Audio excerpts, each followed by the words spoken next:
Hi hello friends, అందరూ బాగున్నారా? నేనైతే చాలా అంటే చాలా బాగున్నాను. మీరు కూడా అందరూ బాగున్నారని నేను కోరుకుంటున్నాను. పత్తి చెట్టు గురించి మనకు అందరికీ తెలుసు. పత్తి చెట్టు వల్ల కూడా మనకు కొన్ని ఆరోగ్య ప్రయోజనాలు ఉన్నాయి. ఇతర చెట్లలాగే పత్తి చెట్టు కూడా అనేక ఔషధ గుణాలను కలిగి ఉంటుందని మీకు తెలుసా? పత్తి చెట్టు వల్ల కలిగే ప్రయోజనాల గురించి ఇప్పుడు తెలుసుకుందాం రండి. పత్తి ఆకులను నూరి రసాన్ని తీయాలి. ఈ రసాన్ని గవద బిళ్ళలపై లేపనంగా రాస్తూ ఉండడం వల్ల క్రమంగా గవద బిళ్ళలు తగ్గుతాయి. పత్తి వేరును పొడిగా చేసి నిల్వ చేసుకోవాలి. దీనిని 1 టీ స్పూన్ మోతాదులో తీసుకొని 1 గ్లాస్ నీటిలో కలిపి సగం గ్లాస్ అయ్యే వరకు మరిగించి దానికి తగినంత కండ చక్కెరను కలిపి కొద్ది కొద్దిగా తాగుతూ ఉండడం వల్ల మూత్రంలో మంట తగ్గుతుంది. పత్తి ఆకును మెత్తగా నూరి లేదా పత్తిని కాల్చి ఆ బూడిదను పైన లేపనంగా రాస్తూ ఉండడం వల్ల గాయాలు తగ్గుతాయి. పామిడి పత్తి ఆకులకు దోరగా వేయించిన మిరియాలను కలిపి నూరి ఆ మిశ్రమాన్ని గజ్జలలో వచ్చే బిళ్ళలపై ఉంచి అది ఊడిపోకుండా కట్టాలి. ఇలా చేయడం వల్ల క్రమంగా గజ్జలలో వచ్చిన బిళ్ళలు తగ్గిపోతాయి.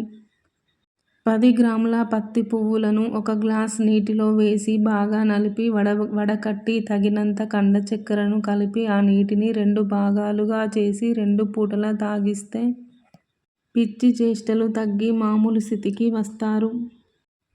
పామిడి పత్తి గింజలను చిన్న మంటపై వేయించి దంచి జల్లించి ఆ పొడిని నిల్వ చేసుకోవాలి. ఈ పొడితో దంతాలను శుభ్రం చేసుకోవడం వల్ల దంతాల నొప్పులు తగ్గుతాయి. పత్తి చెట్టు బెరడును శొంఠి పొడితో కలిపి మెత్తగా నూరి ఆ మిశ్రమాన్ని లేపనంగా రాయడం వల్ల వృషణాల వాపు తగ్గుతుంది. పెసరపప్పు, పాలు, చక్కెరను కలిపి పాయసాన్ని చేయాలి. ఈ పాయసం ఉడికేటప్పుడు అందులో 3 గ్రాముల పత్తి పువ్వుల పొడిని వేసి ఉడికించి ఆ పాయసాన్ని తినడం వల్ల పురుషులలో వీర్యం బలహీనత తగ్గుతుంది.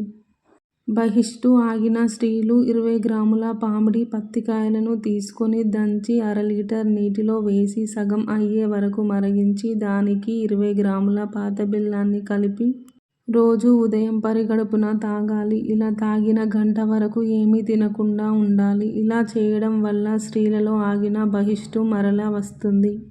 బహిష్టు ప్రారంభం కాగానే ఆ కషాయాన్ని తాగడం ఆపివేయాలి. పామిడి చెట్టు గింజలను నీటిలో నానబెట్టి మెత్తగా నూరి ఆ మిశ్రమాన్ని రోజు రాత్రి పడుకునే ముందు నొప్పులు, వాపులు ఉన్న చోట ఉంచి కట్టి ఉదయాన్నే తీసివేయాలి. ఇలా చేయడం వల్ల క్రమంగా వాపులు, నొప్పులు తగ్గుతాయి. ఇవి పత్తి వలన మనకు ఆరోగ్య ప్రయోజనాలు. ప్రత్తి పంట వలన మంచి దిగుబడి ఉంటుంది.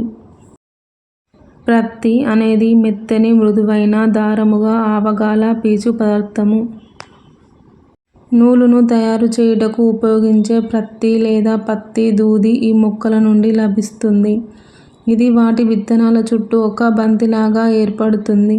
ప్రత్తి మొక్క అనేది అమెరికా, ఆఫ్రికా, భారతదేశాలకు చెందిన పొదలాంటి మొక్క.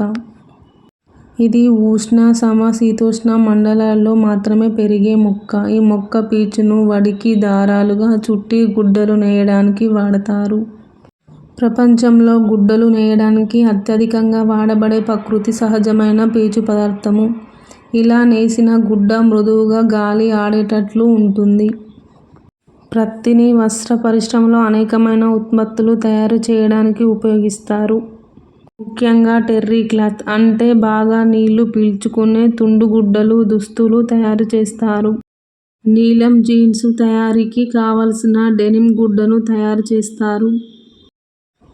ఇంకా సాక్సులు, లోదుస్తులు, చాలా రకాల టీషర్ట్లు, దుప్పట్లు ప్రత్తి నూలుతోనే చేస్తారు. ప్రత్తిని ఉపయోగించిన తర్వాత మిగిలే ప్రత్తి గింజలను పత్తి గింజల నూనె తీయడానికి వాడతారు. Please subscribe and share.